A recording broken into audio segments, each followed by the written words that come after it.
नेहिया के क्रिया खाके कहनी गुजरिया, सांस बन के बसेलू तू हमरा भितरिया।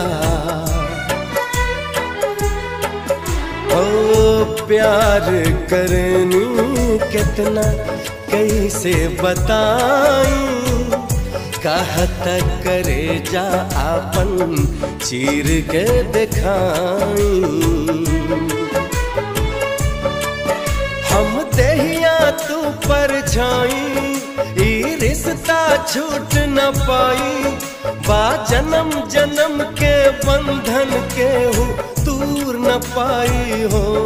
कि चांद जैसन, के चांद जैसन चेहरा तोहार दिल हमार।